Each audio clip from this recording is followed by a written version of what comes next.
todos. Espero bem que tenham tido uma boa semana. E aqui fica o vídeo desta semana. Então, o vídeo desta semana é baseado num artigo que eu escrevi que é Os Três Pilares para uma Economia Circular Local. Espero que gostem. Então, ahm, no meio do turbilhão gerado por múltiplas crises, em que grande parte expostas pela pandemia, surge a oportunidade para muitas pessoas para parar e repensar, dar um passo atrás e sair fora da rotina e do sistema convencional. Observar e refletir sobre quem são e de que forma contribuem para tudo o que as envolve. Eh, Este tipo de reflexão profunda tem gerado um espectro de reações que vão desde o completo negacionismo em relação aos problemas sociais existentes, que por sua vez levam a um reforço e aceitação dos mecanismos do atual sistema, ou até, ou, ou até à completa percepção dos erros e hipocrisias do sistema corrente, que pode gerar depressão ou constantes tentativas de gerar mudança nos hábitos e costumes individuais, que cada vez mais se apresentam insuficientes para abraçar a dimensão problemática das circunstâncias atuais. Desta forma, e tendo em conta a dimensão e quantidade de problemas para os quais é necessária uma resposta conjunta global, coordenada e responsável, apesar de não existirem nem ferramentas nem estruturas globais para tal, surge a necessidade de não só reconstruir e reestruturar as relações dentro de das comunidades, como, e sobretudo, reforçar e redimensionar a sua importância ao nível local, de forma a garantir uma melhor adaptação ao longo prazo.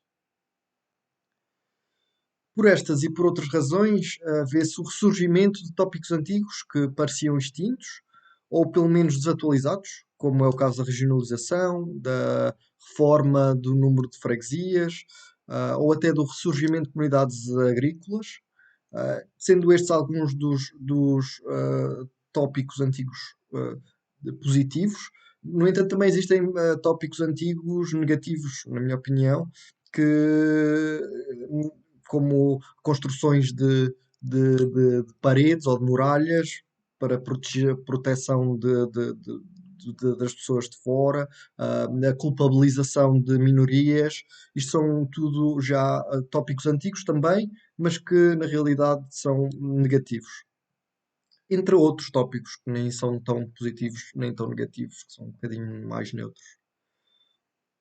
Este ressurgimento não ocorre por acaso e existem múltiplas razões que levam os múltiplos grupos, locais e regionais, a voltarem a olhar para dentro de si na procura de resolver problemas maiores que deveriam ser tidos em conta globalmente, mas pela falta de coordenação e comunicação e possivelmente devido a egoísmos, orgulhos e sentimentos de superioridade, levam a que estes grupos procurem as suas próprias soluções de forma a melhor se adaptarem às circunstâncias que ameaçam ou poderão vir a ameaçar a sua existência. Um dos principais problemas nestas tomadas de iniciativa, por assim dizer, e que advém da razão de serem necessárias, tem que ver com a falta de um modelo ou um exemplo claro de como proceder nesse sentido, o que torna todo o processo relativamente mais complexo e exigente. Outro dos problemas está diretamente relacionado com a confiança, ou neste caso a falta de confiança. Em primeiro, dentro do seio das comunidades, o que pode tornar impossíveis quaisquer investidas, sobretudo se forem demasiado disruptivas.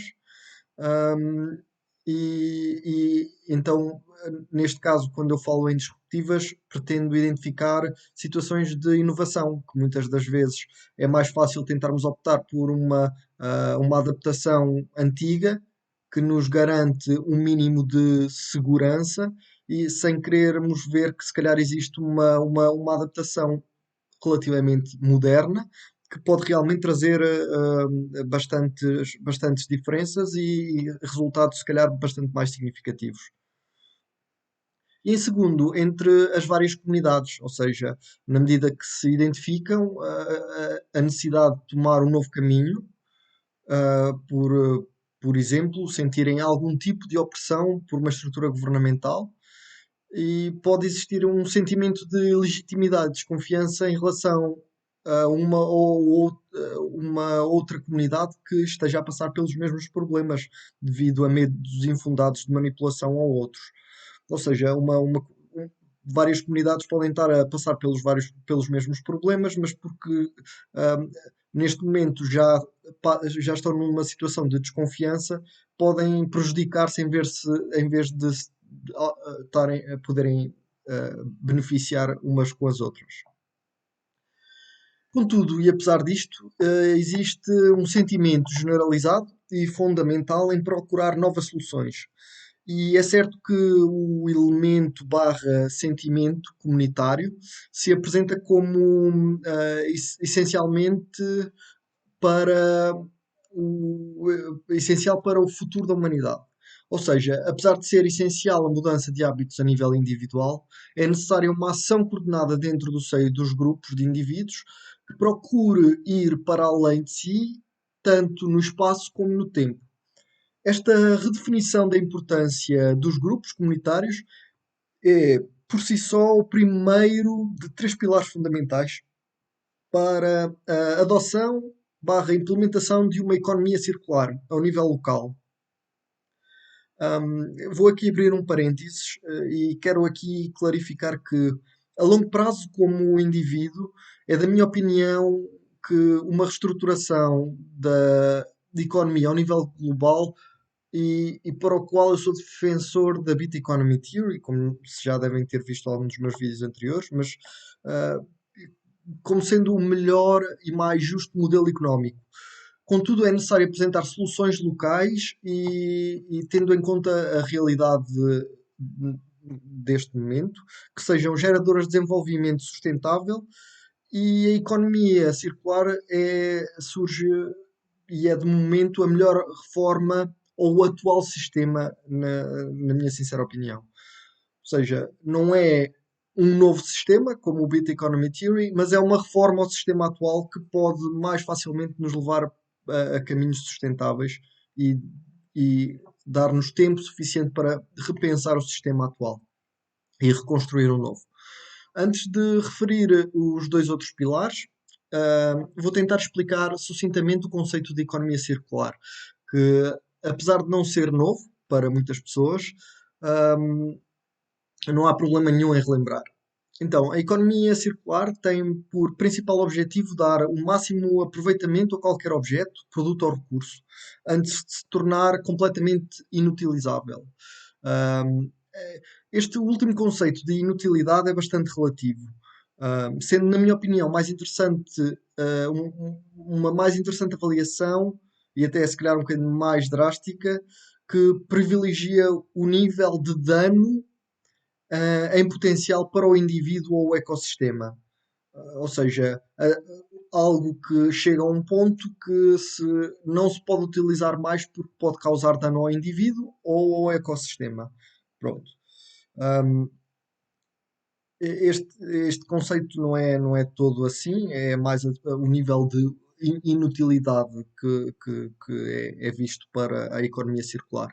Contudo, a nomenclatura circular refere-se à potencialidade de múltiplas vidas para os produtos, recursos e objetos, seja através da reutilização, reaproveitamento ou reciclagem, e apresenta-se como contraponto à corrente cultura descartável, que permeia o consumo desmesurado, em vez de um planeamento em relação àquilo que já não nos serve individualmente. Tendo em conta estas noções, o segundo pilar para uma economia circular local refere-se à informação e às redes de disseminação informativa, sejam estas com o objetivo de avaliar e identificar novas formas de vida de determinados produtos, ou até mesmo novos e diferentes produtos, sejam estas com o objetivo educativo e formativo para a criação de processos de longo prazo, tanto a nível dos indivíduos, mas também dos grupos de que estes fazem parte. potencialmente beneficiando toda a sua economia. Por fim, o terceiro é um planeamento profundo baseado na informação gerada e produzida, incentivado pelas pessoas, sustentado pelos dados e financiado por taxas progressivas em acordo com a realidade e os recursos locais. Este planeamento deve ter em conta os recursos internos e os importados, bem como elementos como taxas carbónicas, pegadas ecológicas e sustentabilidade interna. Pronto, espero que este vídeo tenha sido explicativo e sucinto e que tenham aprendido alguma coisa e ao mesmo tempo, se estiverem interessados em discutir um ou outro tópico ou um ou outro assunto, eu estou sempre aqui disponível. Tendo em conta a deterioração ambiental e social, ah, assim que cada comunidade começar a tomar passos concretos para a adoção deste tipo de medidas, e irá ser possível também começar a desenhar um plano mais sustentável, mais resiliente e tecnicamente estruturado para o seu autorreajustamento e constantemente adaptação de qualquer que sejam as futuras crises. E ao mesmo tempo nos dar tempo também para pensar como é que podemos criar sistemas mais justos e mais reliables, com maior capacidade com que nós possamos confiar neles. Pronto. Ahm, Até para a semana e que tenham uma excelente semana esta próxima e tchau pessoal.